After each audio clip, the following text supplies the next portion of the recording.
Hey now, welcome to Lone Star Mini Restoration. Today's episode is about achieving 2 milestones of my mini passion.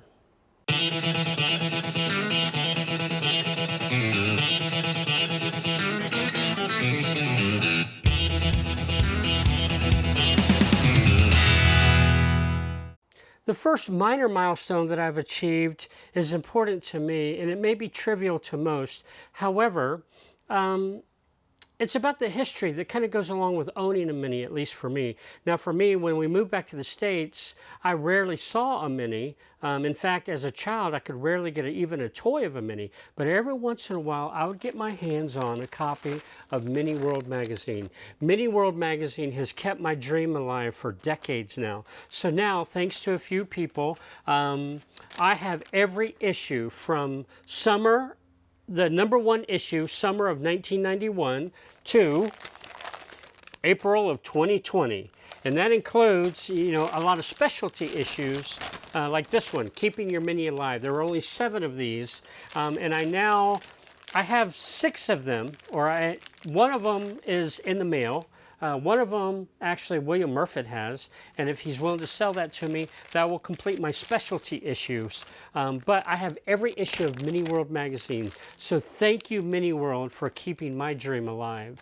Now, there's 2 guys that have help me with that, actually. One guy, his name is Anthony, and I'm going to pop a couple pictures up here of Anthony's Mini. He currently has his car. It's a road car, but he was on the race circuit. I don't know if it's still on the race circuit, but he was.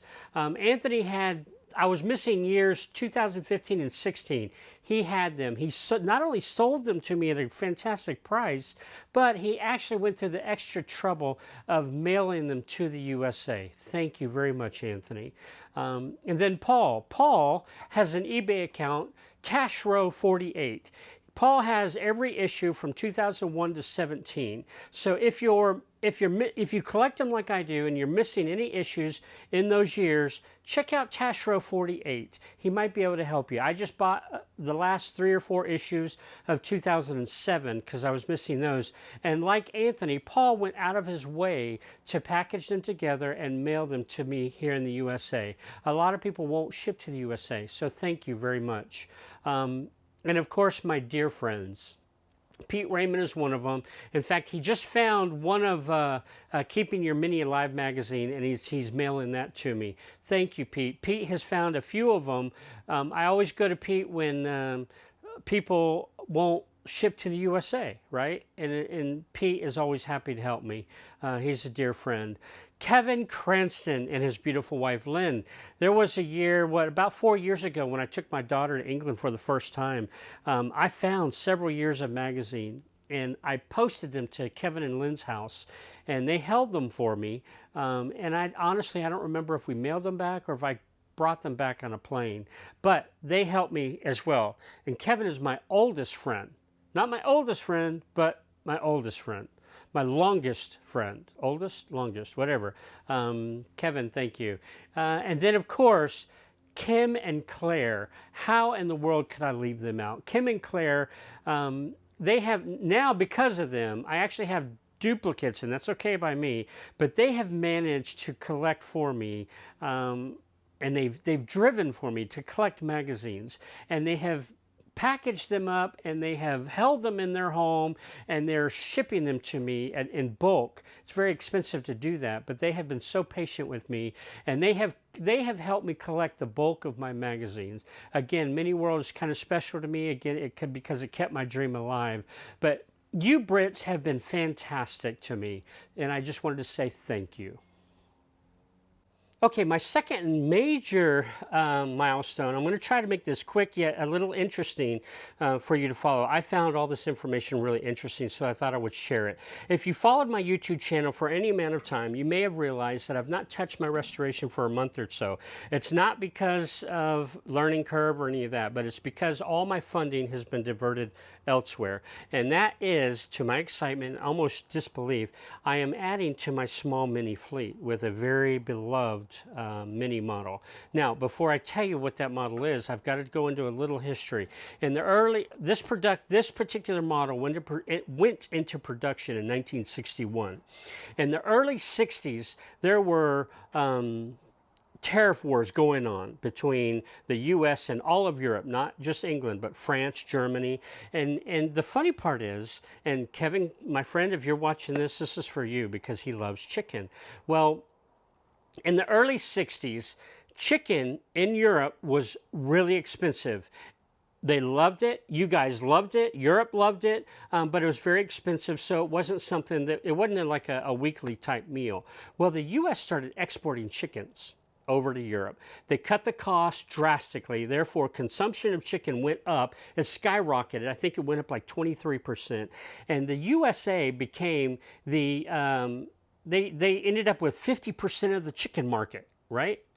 Well, naturally so. Companies, countries, they decided they didn't like that. You know, why is USA taking so much of our money? So they imposed tariffs of their own upon the USA. Well, to counteract that, the U.S. imposed tariffs on them as well. One of such affects my model. One of such is, and they called it, oddly enough, not oddly enough, funny enough, they called it the chicken tax. And what it is, it's a 25% tax on this particular type of vehicle coming into the country. For that reason, here, if anybody ever comes to the U.S. for that reason, that's why you will see more Chevys, Fords, and Ram trucks in our country. Now, today you are seeing more Toyotas and a few Hondas. You're seeing those, and that's because they're now manufactured over here in the United States. But prior to this, it helped the domestic automakers because it kept our competition to American-only vehicles, which I think is a good thing. So today, I mean, I have Chevys, right? We have Chevy, Ford, and Ram. So when I import my mini pickup, it's essentially I have to pay a 25% chicken tax just to import it into the country, because that tax is it still holds. So now, in addition to the 1964 chicken tax, in 1968, just 4 years later, our U.S. Government imposed safety and emissions regulations on incoming vehicles, which that in and of itself killed the mini market as far as selling American marketed minis. So they started selling minis. I think the numbers are 10,000. There were 10,000 left-handed minis that were imported into the country, but after 1968 that stopped. So any vehicles after that were either smuggled in, or now of course you have to wait 25 years. But because of those regulations. So minis were only sold in the States from roughly 60 to 68, 67 really. And in that time, I don't think any mini pickups were ever sold here. Now, to put things into perspective, okay, so now why is it important? Why is this so special to me? Two reasons. One, it's doggone rare. Now, to put that into perspective, the mini pickup was only they only made little over 58,000 minis, right? Now, that was back then. There are far fewer of those pickups today, so they're kind of rare. When you put it into comparison, here in the States, 104 million Fords were made. Now, that's all models, all types, sold throughout the years. Chevy, there was over 110 million. Dodge Ram, there's over 75 million. So a lot of freaking Chevy Fords and stuff. So when you put that into perspective, 58,000 compared to Chevy 110 million, that's 0.0005%. That's like nothing, right? And they're just so rare, and I managed to find one and buy one. So thanks to my dear friend for that.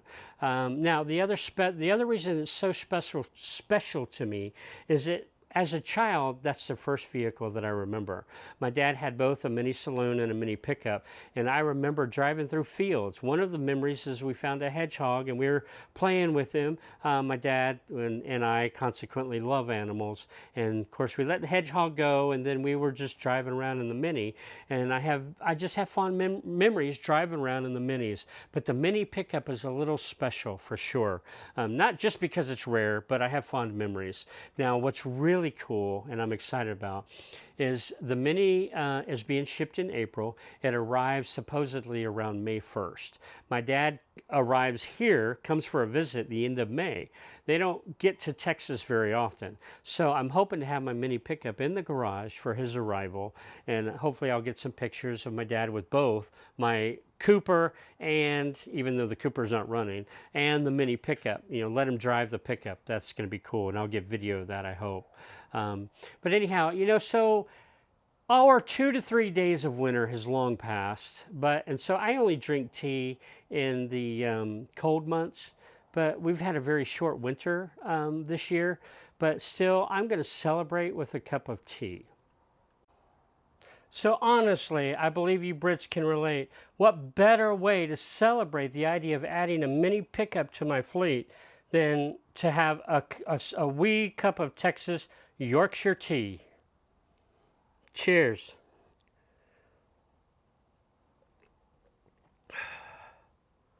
How many tea bags does it take to make a Texas cup of tea?